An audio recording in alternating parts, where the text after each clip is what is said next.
one thing that's not talked about much between people, or at least my friends in recovery, or who are going through a shift in their lifestyle as far as maybe cutting out some substance or something they've been dependent on, an addiction. This is approach or a viewpoint I don't really hear very often, but I have kind of recognized, and what's really worked for me when it's come to quitting a substance or like getting used to it through that difficulty, is focusing on the natural high. It's not like you're just trying to escape something, which I mean you are, and that's fine. It's not that I'm just trying to escape something, it's that I'm going for something. It's like there's actually something else I'm trying to do and enjoy, and it is something to look forward to. Is like, oh yeah, I want to get back to that natural high of life. And what does that natural high feel like? How do you recognize it? I would describe it as this light feeling, like you feel light, you don't feel weighed down by anything. More of the benefits of quitting something is you're usually healthier, which means you have more energy. And it's difficult with that energy at first, because when what I've recognized is when you first quit something, there can be a lot of frustration and angst, and this extra energy doesn't know where or how to be reined in, to be facilitated for like the things you want to feel into. But you just have to give yourself a few days. When I've quit substances in the past, I've basically just treated myself like a patient, like I was ill, and I would have to clear my schedule for a few days,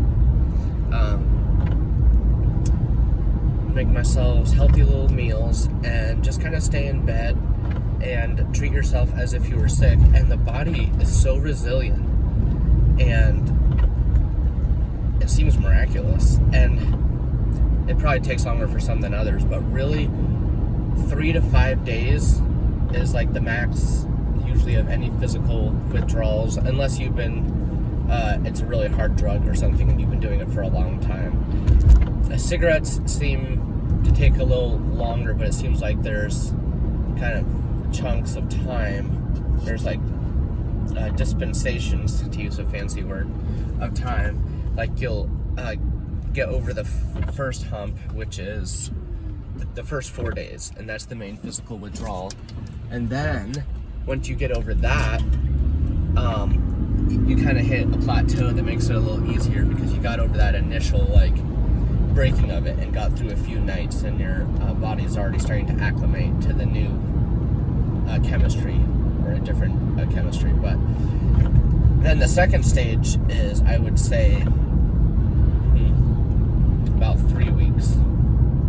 It's totally out of your system, and your body is now, or at least mostly out of your system as far as the nicotine and a lot of the chemicals, apart from like whatever tar, like residual that and so then there's the 3 weeks, and then you're on another plateau, and then there's just a couple of years and it's totally out of your system, unless you're like a really heavy smoker, and then it could be a little permanent at that point as far as like scarring up the lungs or whatever. But that's kind of what I noticed. But you start to get rewarded from each of those plateaus, and it gets easier, and you have more energy, and you're also empowered because you had what it takes. You did it.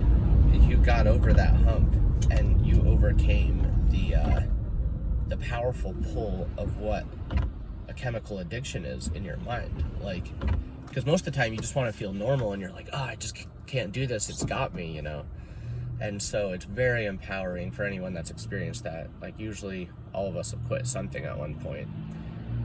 It's hard to, it's kind of unfortunate that a lot of the pleasures here. It's fortunate and unfortunate. It's fortunate in the way where we get to exercise what self-control is. It's unfortunate in the way that, well, at least for me, I'm naturally a bit of an overindulgent person. Like, in my childhood, there's so many times I'd eat candy till I was basically sick. And then, you know, similar thing with alcohol. But I've really been into the aesthetic of what pure consciousness is and the natural high. And people I don't really see videos of the natural high, but you see the natural high in the person, in their whole persona and how they present and just their overall disposition. I know my disposition would be less heavy and weighty if I was in the state of pure consciousness. But I'm kind of a living example of someone that's in both of those worlds a bit. But it's like right now, I've got these like Zen pouches.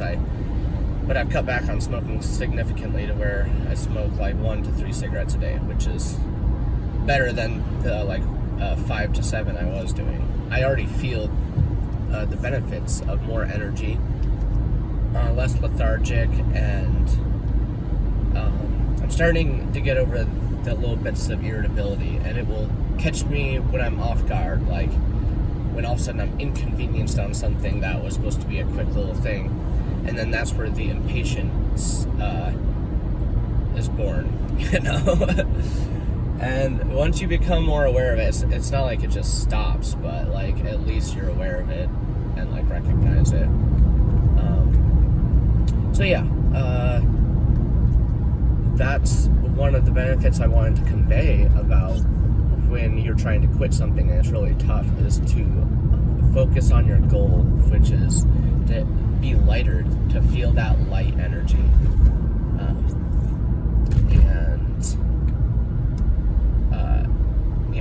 That's what I want to encourage. I should keep this a short video. I know the 20-minute videos is kind of a lot, and at least that's what my friends tell me.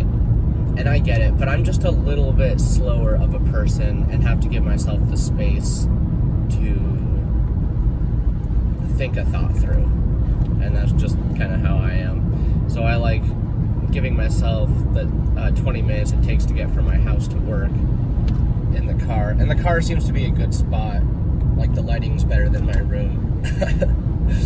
Even with all my little lamps on, it's kind of, I don't get the best lighting in there, like when I'm doing guitar videos and whatnot.